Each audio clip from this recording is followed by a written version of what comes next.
Beberapa bulan belakangan ramai gosip bahwa aku adalah misionaris Kristen.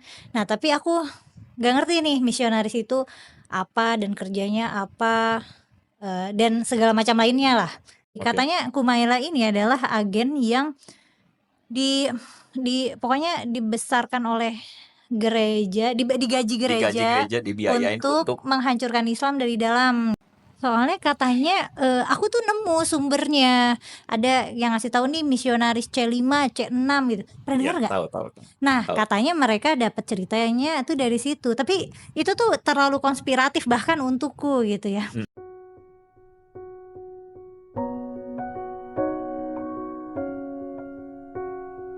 Selamat siang Ko Andre. Selamat siang, Mela. Mula-mulanya aku mau curhat dulu dikit, soal, beberapa bulan belakangan ramai gosip bahwa aku adalah misionaris Kristen. Nah, tapi aku nggak ngerti nih misionaris itu apa dan kerjanya apa, dan segala macam lainnya lah. Nah, aku lihat kan Ko Andre ini adalah orang yang aktif nih dalam dakwah kekristenan gitu. Hmm. Boleh nggak kenalan dulu Ko Andre itu siapa, peran sosialnya apa gitu di dalam dunia Kristen dan mungkin pendidikan kekristenannya gimana gitu. Nggak paham istilah-istilahnya tapi boleh nggak cerita dulu?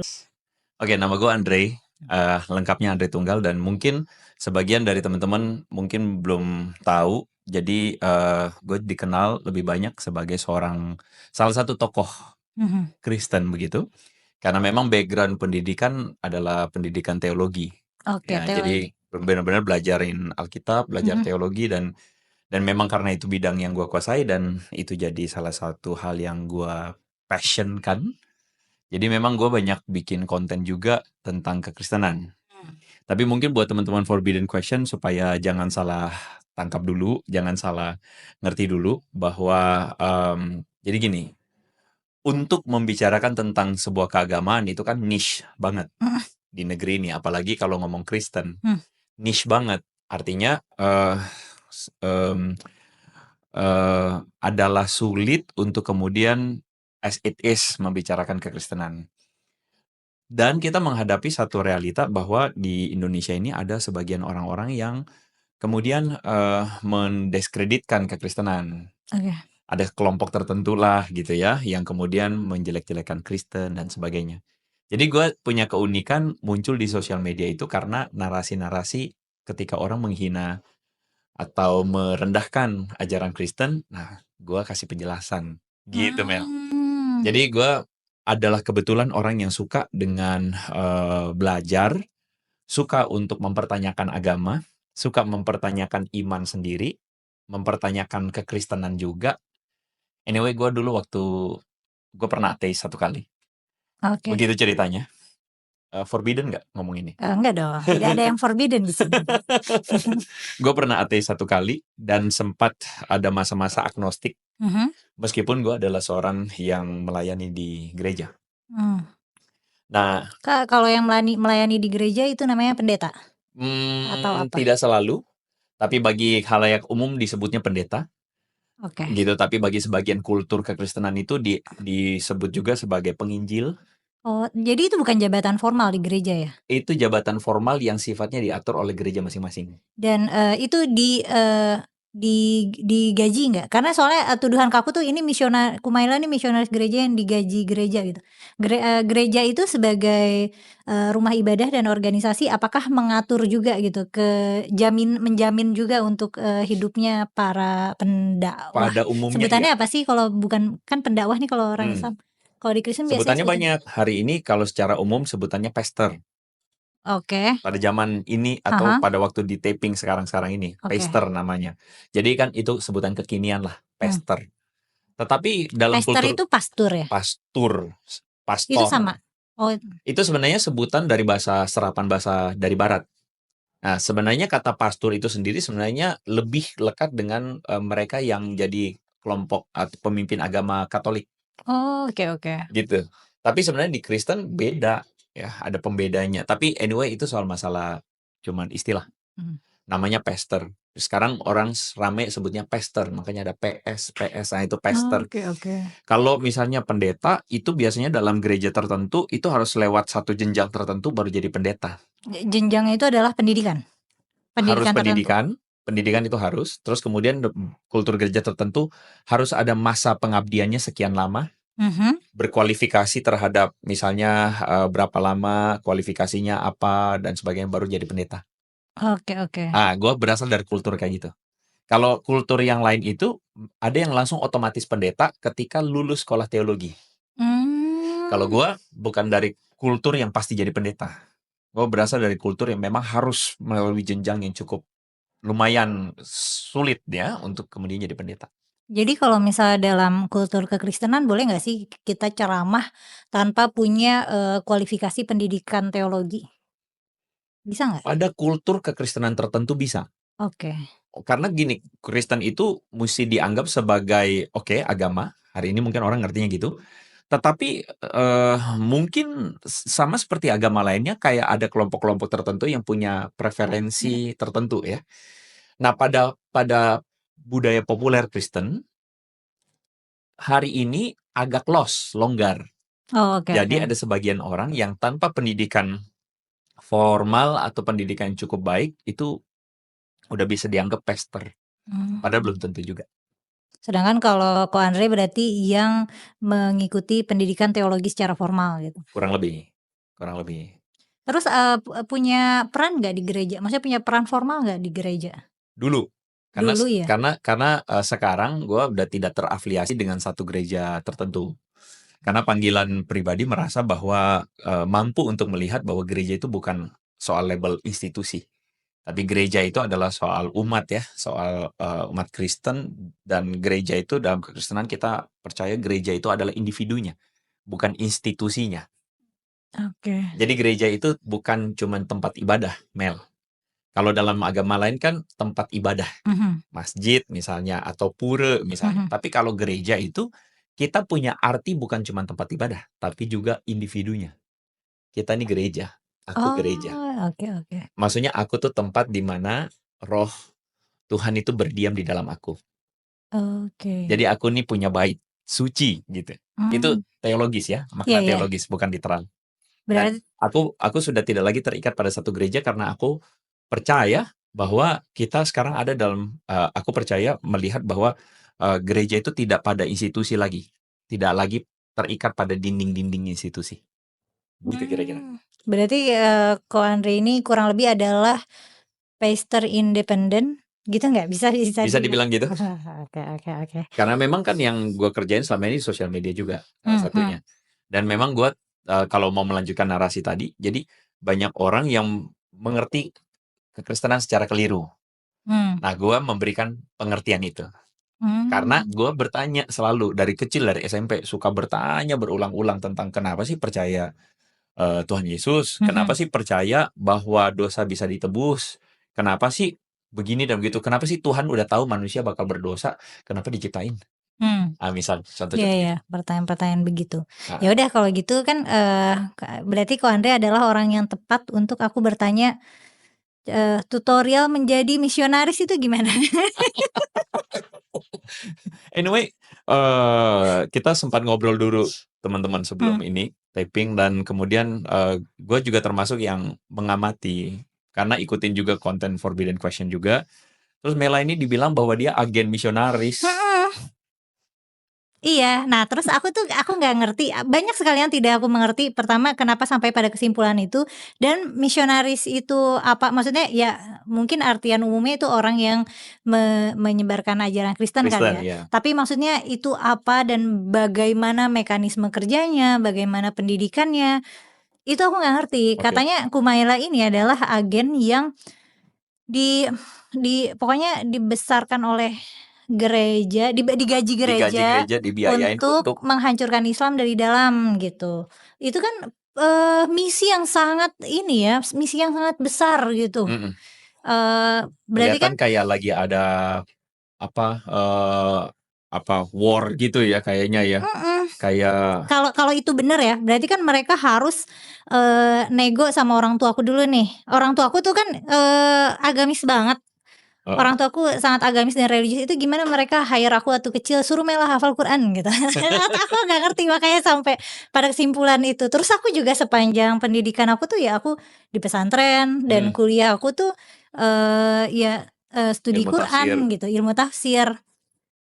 Bagaimana dengan, background aku dan background keluarga aku dan segala pengalaman aku, kesimpulannya ke misionaris Kristen. Nah, aku jadi pengen nanya juga, emang ada ya, dalam kultur Kristen gitu, dalam tradisi Kristen, ada gitu, misionaris undercover gitu? Ya, ya. Hmm. Ini layer banget nih pertanyaannya nih. Iya iya, benar. Ya, Karena pertama aku tidak tahu apapun apa tentang itu. yang pertama mungkin sekadar sebuah jawaban cepat dan Hmm, singkat untuk kemudian membuat orang-orang yang kemudian menuduh Mela adalah hmm, misionaris. Pertama, gue nggak punya kepentingan apa-apa untuk membela seandainya Mela adalah misionaris. hmm. Gue nggak punya kepentingan untuk membela itu sama sekali. Kenapa ya? Karena buat gue adalah kalau gue berbohong itu adalah sesuatu yang melanggar integritas gue sendiri secara pribadi, ya kan? Jadi for sure sebagai seorang yang tahu dunia kekristenan, tahu juga bahwa Mela pasti bukan misionaris. Karena Kenapa? tadi kita ngobrol aku tuh nggak tahu apa-apa tentang Kristen. Karena dari tadi kelihatan Mela memang tidak tahu apa-apa tentang kekristenan. Ya Mela cuma tahu kekristenan itu adalah salah satu agama dan Hmm, apa yang diketahui secara orang pada umumnya, orang Kristen menyembah Yesus, begitu kan hmm, ya? hmm, Mungkin let's say itu tempat beribadahnya gereja dan hmm. teman-teman bisa ngukur bahwa Mela taunya segitu gitu loh. Bener, makanya aku nggak pernah ngontenin, maksudnya aku tidak pernah mendakwahkan kekristenan gitu, ngasih tahu ajaran Kristen tuh gini-gini, ya karena aku nggak tahu apa-apa gitu. Kalau misalnya ada kejadian aku pernah cerita tentang, Ibu Maryam, itu kan figur di Islam juga gitu, Hmm, aku menceritakannya dari sudut pandang Islam gitu, bukan ya. sudut pandang Kristen gitu. Ya, jadi untuk menyebut Mela adalah misionaris itu menurut gua itu adalah claim, which is claim itu adalah sesuatu yang diklaim belum tentu benar. Itu adalah klaim putus asa. Soalnya katanya, aku tuh nemu sumbernya, ada yang ngasih tahu nih misionaris C5, C6 gitu, pernah Ya, dengar nggak? tahu tahu tahu. Nah, Tahu. katanya mereka dapat ceritanya tuh dari situ, tapi itu tuh terlalu konspiratif bahkan untukku gitu ya. Mhm, mhm. Ya, jadi begini, pertama gue mesti jelasin dulu bahwa bermisi atau agama misi, misionaris itu dari misi itu. Oke. Misionaris itu berarti orang-orang atau kegiatan untuk menyebarkan mission. Mission itu seringkali di dianggap itu adalah sebuah kegiatan menyebarkan agama dan dari perspektif agama Kristen itu adalah salah satu memang mandat yang diminta untuk dilakukan oleh orang percaya, yaitu memberitakan tentang Yesus dan ajarannya.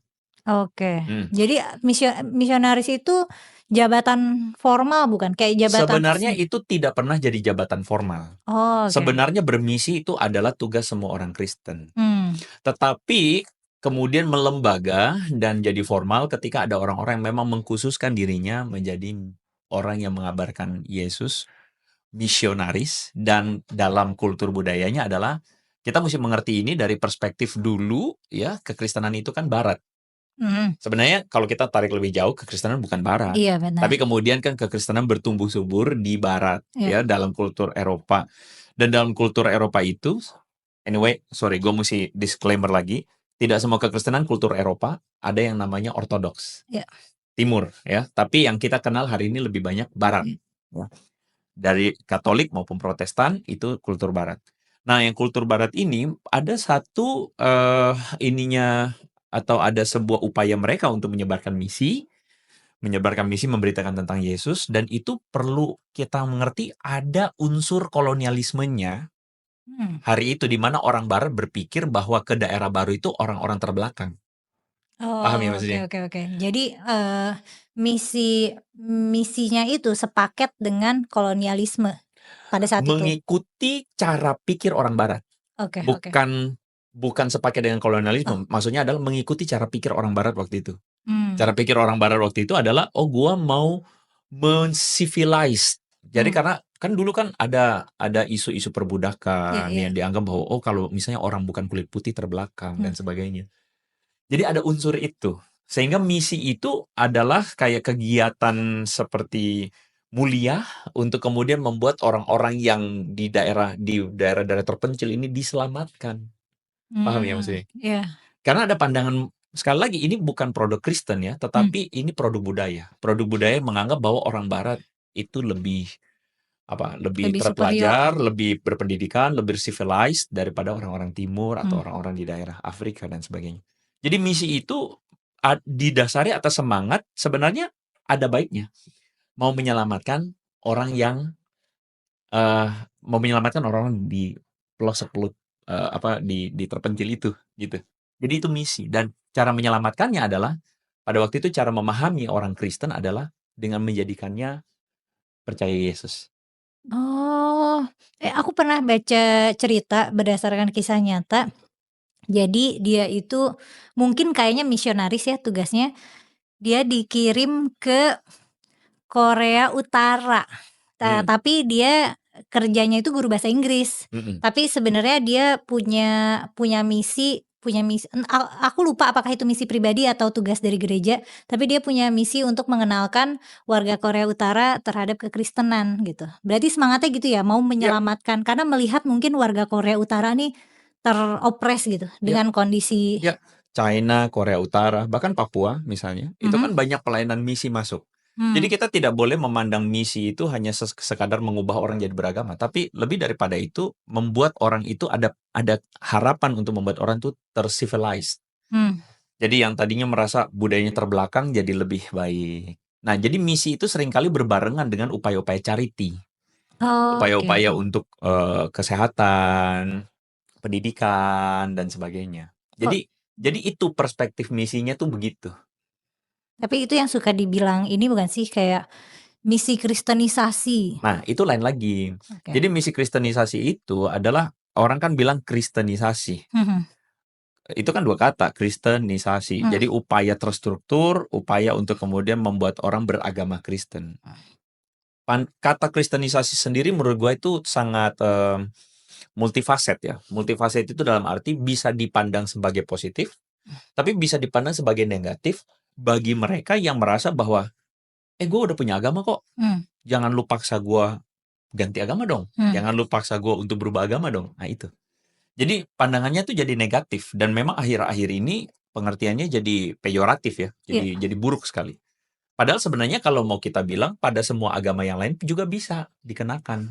Sorry, pada konteks misalnya Indonesia kan majority adalah orang Muslim, Islam. Juga ada proses Islamisasi.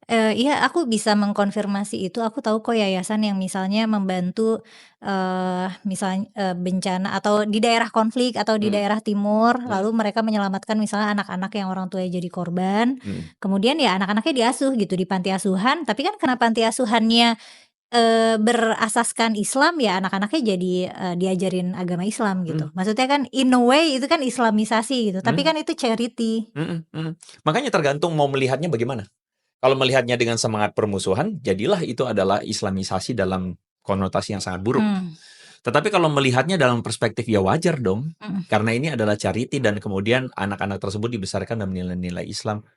Sebenarnya tidak harus dilihatnya buruk. Iya, karena pendidik-pendidik di sana, juga, background-nya Islam gitu. Betul. Mereka tidak bisa mengajarkan, anak-anak yang merupakan korban entah bencana atau konflik itu, dengan pendidikan agama asli mereka misalnya Kristen, Hmm, karena ya para pengurusnya di sana Islam semua iya. gitu. Nah, sama dalam kristenisasi atau yang namanya misi ini seringkali muncul itu yang tadi gua mau bilang, bahwa ada sebuah tendensi untuk melihatnya secara negatif. Mmm, Hanya karena merasa bahwa, "Oh ini saya sudah punya agama, kamu jangan bikin saya, maaf, murtad," gitu. mmm, Nah dan itu somehow terjadi ketika ada orang-orang juga yang menafsirkan kekristenan itu dan merasa bahwa menanggung misi mulia untuk menyelamatkan orang dari, penghukuman atau dari mmm. neraka gitu. Makanya yang tadi aduh maaf kok Bro, yang tadi Mel bilang Iya bro banget kita itu emang. terlepas Saudara ya. Jadi yang tadi Mel bilang tadi, C5, C6 dan Mhm, sebagainya, itu adalah salah satu metode misi yang kemudian dilakukan oleh kelompok tertentu. Sekali lagi, salah satu metode. mmm, Jadi interpretasi misi orang-orang tertentu yang kemudian mau untuk, menyebarkan Injil dengan maksud, sekali lagi ya, menyelamatkan orang. Oke. Bukan maksud untuk membuat orang tuh murtad. Memang tidak bisa dipungkiri, bisa jadi ada perasaan bagi kaum beragama tertentu kemudian merasa dimurtadkan. Hmm. Itu konsekuensi logis, gitu kan ya. Tetapi sebenarnya kita harus melihat bahwa ini adalah dua jembatan, ada satu jurang nih yang Mhm mhm. misahin kita, yang akhirnya saling menaruh curiga Mmm. bahwa, "Oh, kamu mau mencelakakan saya dengan membuat saya pindah agama." Oh, iya ya, karena konsepnya tentang keselamatan itu sudah berseberangan gitu ya? Iya. Nah, jadi konsep C5C6 ini adalah konsep di mana mereka sadar bahwa ada resistansi dari kelompok beragama tertentu, oke katakanlah di sini muslim, Mhm. sehingga mereka tuh menyadari bahwa, "Oh, kalau gitu gimana sih caranya supaya Injil tetap bisa diberitakan?" Mmm. Oke. Nah, akhirnya ada sebuah pola-pola yang dikembangkan, yaitu dengan misalnya, "Oh, nggak apa-apa tetap Kristen, tetapi masih tetap bisa sarungan." Mmm. Jadi tetap masih bisa pecian. Oke, tapi secara secara identitas Kristen Kris atau menyamar jadi Islam? pada pada interpretasi, sekali lagi interpretasi, paling ekstrim, tetap seperti muslim. Oh, apakah apakah mereka ditaruh di, institusi-institusi Islam gitu ya? Ditaruh di pesantren Sebenarnya atau dugaan untuk sampai segitunya tuh tidak. karena itu Tidak effort-nya segitunya amat. besar banget. Banget. Dan coba bayangkan maksudnya maksudnya itu effortnya sudah besar banget, resikonya kan maksudnya tinggi banget karena Oh, membicarakan betul. isu agama. Sekali lagi, hari ini isu sensitif agama tuh tinggi banget, ya Iya. kan? Tapi sebenarnya kan dulu-dulu nggak sebegitunya banget. Iya iya iya. Nah, makanya itu ada cerita-cerita masa lalu yang mau dibawa ke sini, ke hari ini nih. Oh, supaya untuk kayak melanggengkan kecurigaannya Iya. justru ya? Nah, kalau Mela tanya, ada nggak yang kayak begitu sekarang? Eee, Pertama, gue mau mengatakan bahwa gue cukup mengerti dunia kekristenan, Mhm. cukup mengerti dunia misi. Oke.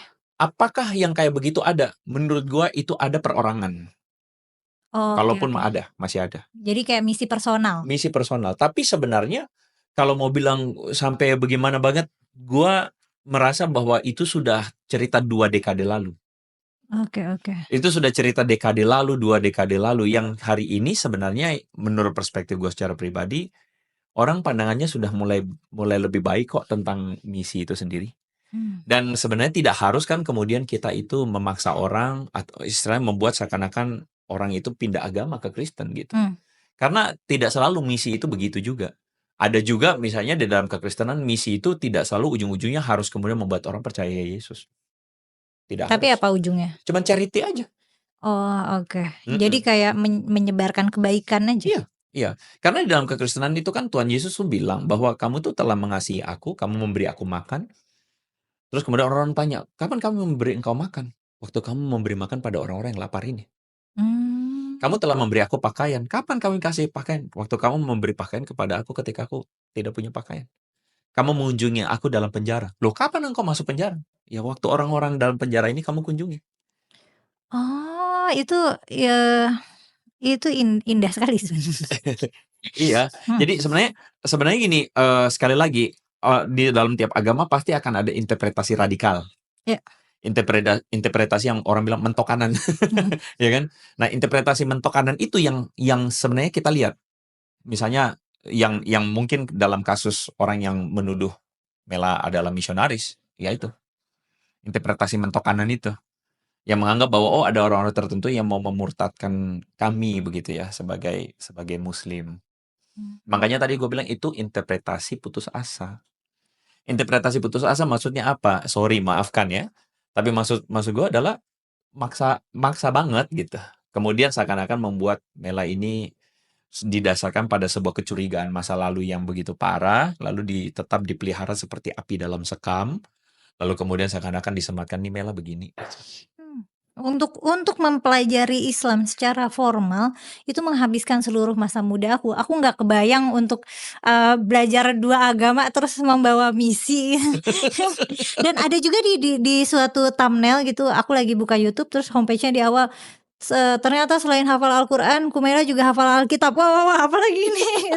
Jadi kayaknya, interpolasi dari isu itu tuh meluas, tapi aku sendiri juga tidak bisa membela diri, lagi-lagi karena aku nggak tahu, aku harus membela dirinya dari mana Bagaimana? gitu, Ya. heeh. Jadi, untuk belajar Alkitab itu sebenarnya tidak mudah. Mmm, Dalam budaya hari ini di Indonesia, ada sebagian orang menganggap telah selesai sekolah Alkitab dalam waktu 3 bulan, 6 bulan. oke. Sekolah Alkitab itu, kurikulum dasarnya gimana? Sebenarnya yang terjadi di Indonesia hari ini sudah mulai ditertibkan. Heeh. Yang gua tahu ditertibkan bukan pada dinas, tapi pendidikan agama, ya, dinas agama. Tapi sebenarnya hari ini sekolah-sekolah Alkitab itu semuanya punya kiblat masing-masing. Oh, oke. Kalau misalnya sekolah yang gue hadirin itu kiblatnya itu lebih kepada teologi reform yang lebih struktural, lebih jadi masa studi gue aja itu harus 4 tahun setengah masa studi gue.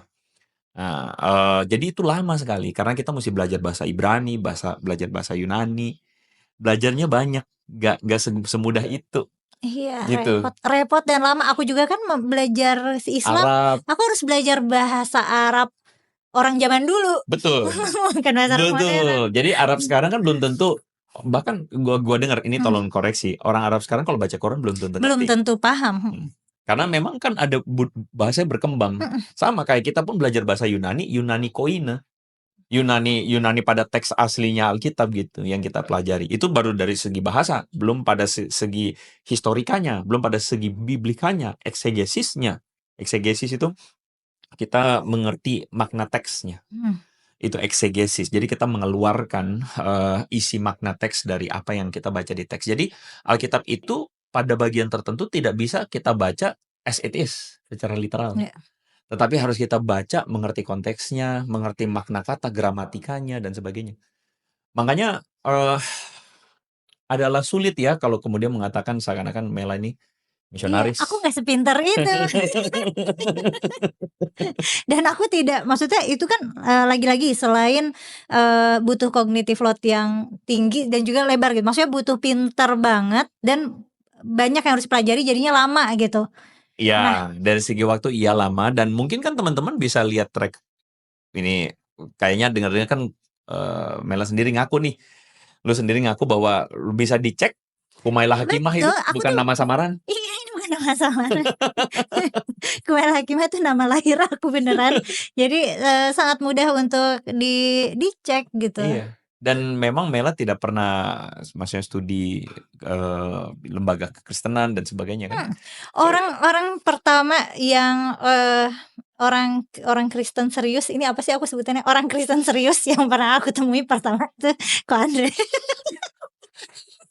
serius?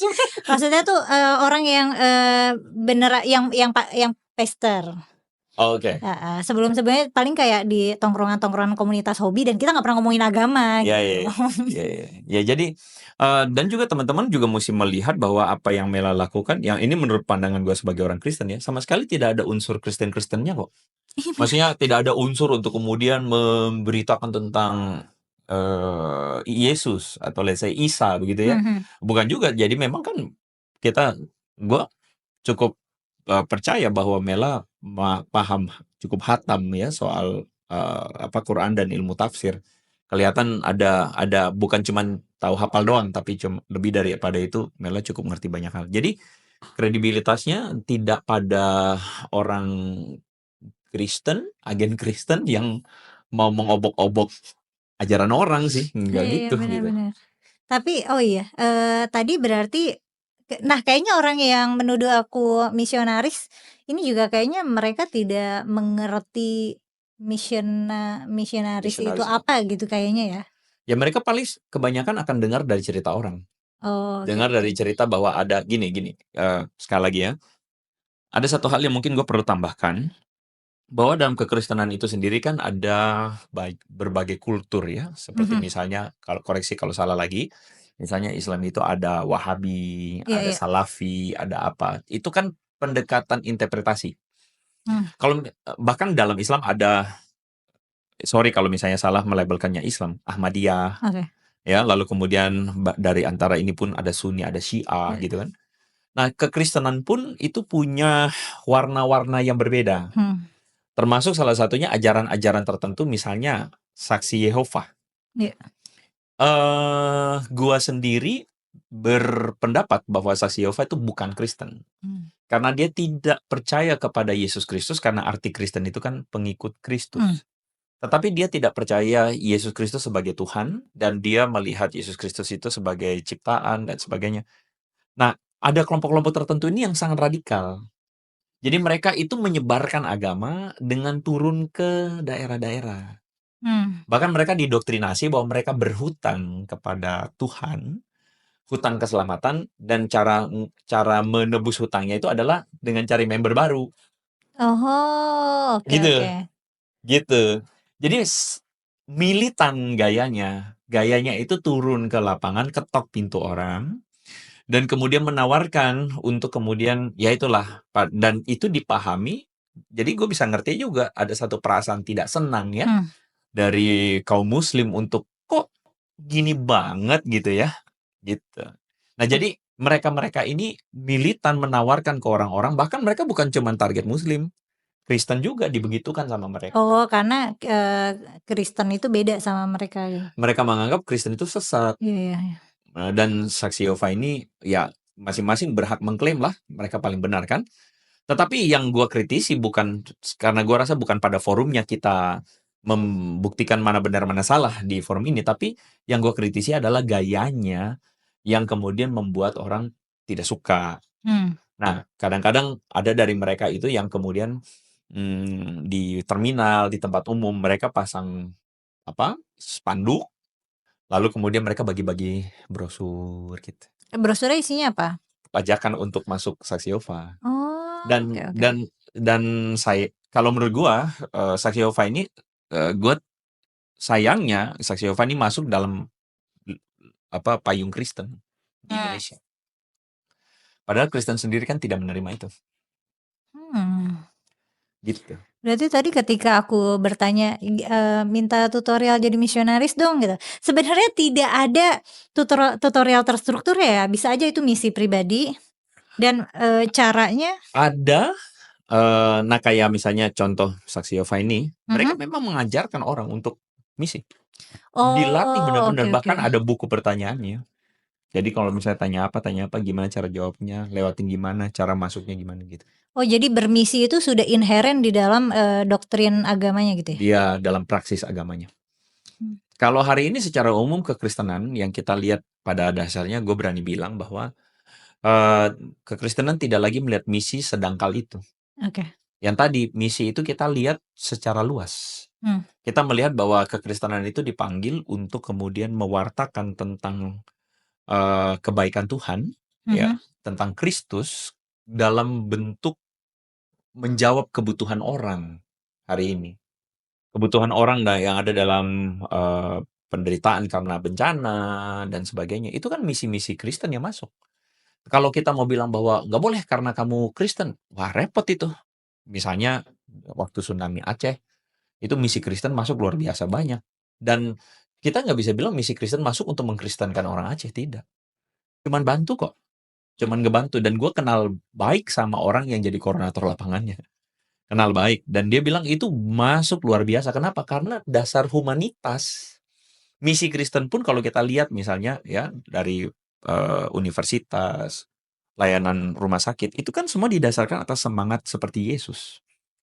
Kenapa? Misalnya tahu ya, cerita perawat hari ini kan namanya suster. Iya. Suster itu dari mana budaya suster? Itu budaya orang Kristen yang merasa bahwa Yesus itu kemana-mana menyembuhkan orang, merawat yang sakit, merawat yang lemah. Jadi mulailah pelayanan kesehatan publik. Jadi mulailah ada orang-orang yang mendedikasikan dirinya untuk merawat orang-orang yang tidak punya rumah, yang sakit. Itu kan gerakan kekristenan. Yang tidak harus ujung-ujungnya adalah ayo masuk Kristen, kan tidak selalu. Jadi kalau program gereja gereja ini kan tampaknya, secara manajemen tuh kayak lebih lebih rapih daripada masjid ya? Maksudnya menurut menurut, pantauanku gitu, nggak mantau gereja juga sih. Tapi maksudnya aku nggak pernah lihat kayak, orang gereja minta minta sumbangan di jalan atau semacam itu. Jadi aku berasumsi bahwa gereja tuh punya sistem keuangan yang oke, yang sustainable. Nah, apakah program-program di gereja itu memang kebanyakan punya program tahunan humanity gitu untuk kemanusiaan atau sosial Ya, gitu? umumnya begitu. Umumnya gereja itu akan punya pos budget untuk diakonia namanya, pelayanan sosial. Mmm, Nah, biasanya pelayanan sosial itu disertain sama misi gitu, mmm, dianggap misi. Jadi itu adalah bentuk, kontribusi gereja kepada lingkungan, kepada dunia, mmm. kepada orang-orang yang sedang kesusahan, kepada orang-orang yang lagi butuh bantuan gitu. Jadi memang gereja selalu punya punya pos itu, selalu punya alokasi itu. Tapi kalau misalnya ada gereja yang menyediakan, ini, gratis takjil atau gratis makan makanan buka puasa, itu, ini enggak, misi bukan? Maksudnya, itu kristenisasi bukan? Enggak dong, sama sekali. Boleh bilang kristenisasi kalau bagi takjil kemudian syaratnya masuk Kristen. Syarat masuk Kristen apa sih? Susahnya gini ya, banyak orang itu kemudian, menjadikan jadi gini, oke, gue berusaha untuk ngomong, apa adanya tapi tetap ini. Jadi gini, ada orang tertentu atau kelompok tertentu yang sama ya, dalam seluruh agama itu menafsirkannya dangkal. Jadi ada orang-orang tertentu tuh yang menafsirkannya dangkal bahwa seakan-akan, "Oh ini kita mau mengkristenkan orang." Gimana caranya? Ya misalnya ada satu momen tuh, ada satu kali lomba lari. Mhm. Ini don't try this at home, ini lucu banget. Lomba lari, lalu kemudian ada panitia-panitianya tuh di garis finish mereka semprotin air. Ceritanya air Ceritanya bagi mereka ini dibaptis. oke. Ini bercanda atau beneran? Beneran.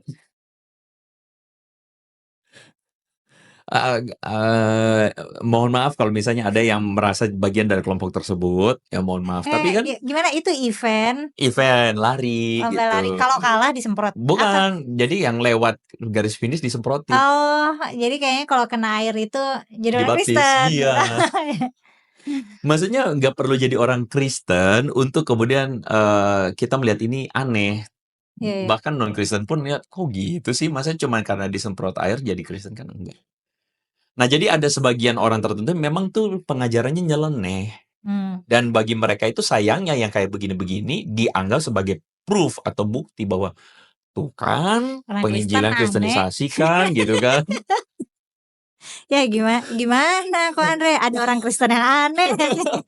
Emang, pada kenyataannya dimanapun itu kan bakal ada kan gitu dan, buat gue sih maksudnya gini, itu yang jadi beban gue juga, bahwa gue merasa bahwa, janganlah jadikan kekristenan tuh begitu gitu. Karena mengikuti Yesus itu bukan bicara soal kamu dibaptis atau tidak, mengikuti Yesus itu bukan juga bicara soal kamu ganti agama gitu Mmm, ya. Meskipun kalau menurut gue ya memang kalau mau mengikuti Yesus ya dalam hal ini engkau harus mengatakan, "Aku Kristen," gitu, "Aku oh pengikut Yesus." caranya gitu? Bukan cara, tapi poinnya itu adalah kita percaya dalam kekristenan itu ada yang namanya lahir baru. Mmm, Lahir baru itu adalah sebuah istilah yang disematkan kepada orang yang kemudian dalam teologisnya nih ya, mhm, dikuburkan bersama dengan Yesus mhm, dan dibangkitkan bersama Yesus. mmm, Dikuburkan itu apa? Kan peristiwa kematian Yesus mhm, dan peristiwa kebangkitan Yesus. Paulus membuat atau membuat, peristiwa itu punya makna rohani. Kita mhm, mati bagi dosa mhm, dan kita bangkit dalam hidup yang baru. mhm. Jadi, hidup baru itu pertobatan. Oh, oke, oke. Heeh, pertobatan dan kita orang Kristen percaya bahwa pertobatan itu tidak akan mampu kita hidupi tanpa Yesus. Mmm, Lu boleh tobat, tobat, tapi lu tobat itu bisa jadi cuma di kulit luar, kulit mmm, luar. Gua tobat gua tobat untuk misalnya apa, gua tobat misalnya nonton porno misalnya, mmm, gua tobat selingkuh misalnya, mmm, tapi di belakang masih suka pikiran jorok, oke. di belakang masih berpikir, "Kalau gini dosa nggak ya? Kalau gini dosa nggak ya? Tapi bolehlah," gitu. Itu artinya lu belum tobat, karena itu bukan pertobatan. Pertobatan itu dari dalam, bukan dari luar. Nah, pertobatan ini jangan disamakan seperti orang yang kemudian hidupnya yang tadinya rusak banget jadi agamis. Iya, Itu bukan pertobatan bagi orang Kristen. mmm, Pertobatan itu bukan diukur dari hal yang kelihatan di luar, tapi terjadi dari dalam. Dan terjadi dari Dan dalam sampai itu pada level pikiran gitu. betul. Terjadi dari dalam itu adalah ketika saya memutuskan ikut Yesus. Mmm, Jadi ketika pikiran apakah orang Kristen masih bisa pikiran kotor? Masih. Tapi mmm, ketika dia pikiran kotor, dia tidak nyaman. Salah mmm. nih, ini nggak benar. Gue mesti mengikut Yesus. Gue mesti itu pertobatan. Nah jadi, menjadi Kristen, gue percaya itu adalah keputusan pribadi seseorang untuk mengikut Tuhan Yesus. Mmm. Dan itu sifatnya itu terjadi dari dalam. Jadi bukan pada disemprotin air baptis. Tapi kalau misalnya, aku deh, Heeh. "Kok aku pengen masuk Kristen?" Gitu. Hmm. Gimana caranya? Misal aku nanya. Kalau gue, Heeh beberapa orang sudah tanya gue begitu, heeh. gue bilang jangan, jangan Kenapa cepet-cepet, jangan? Oh, jangan jangan cepet-cepet, cepet-cepet. belajar dulu. Karena gue punya sebuah Tapi keyakinan, sebenarnya nggak belajar dulu juga nggak apa-apa ya? sebaiknya jangan. Tapi kok Anda tidak menyarankan gitu? Iya, karena menurut gue, maksudnya gini, resiko untuk mengikut Yesus itu besar resikonya. Resikonya adalah kalau kamu berasal dari agama lain, Oke. kamu akan ngalamin konsekuensi berat. Mhm. Dan Oh, beda kan sama nggak baik toh. benar-benar beda kalau, kasusnya sama kalau dari Kristen ke Islam jadi selebriti. Saya tidak tahu, ya saya tidak komen ya. Konsekuensinya berat. Mmm. Nah, kalau misalnya kamu tidak siap menanggung konsekuensi yang berat itu, mending jangan. Mmm. Bahkan Yesus tidak pernah maksa orang mengikuti dia. Satu kali ada seorang kaya yang datang kepada dia lalu bilang, "Guru, apa yang mesti kulakukan untuk memperoleh hidup kekal?" Yesus bilang, "Lakukan, jangan membunuh, jangan berzina, jangan mencuri, jangan mentransaksi dusta." Lalu kemudian dia mengatakan, "Semua sudah, Mmm. gue udah lakuin tuh." Gitu. Karena itu pada umumnya guru-guru Taurat mengajarkan begitu. Tapi Yesus bilang, ada satu yang kurang. Apa itu? Jual segala milikmu, bagikan kepada orang miskin, ikutlah aku. Oke. Radikal banget ya. Iya. Maksudnya kita dengernya tuh kayak, ih radikal banget. Artinya mengikut Yesus bukan soal jual harta, bukan. Tapi maksudnya Yesus bilang, keseluruhan hatimu harus ikut aku.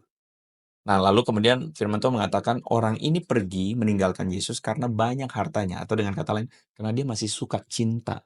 Dia masih cinta akan uang. Cinta akan, mungkin kalau kids zaman now, masih suka hedon. Ah, gitu. Nah, Yesus bilang, ya sudah, dia memandang orang itu dengan kasih. Artinya apa? Mengikut Yesus itu bukan sebuah, dalam tanda kutip, lu ikut nggak? Kalau nggak, lu neraka lu. Gue nggak memandangnya begitu. Tapi itu adalah sebuah pilihan.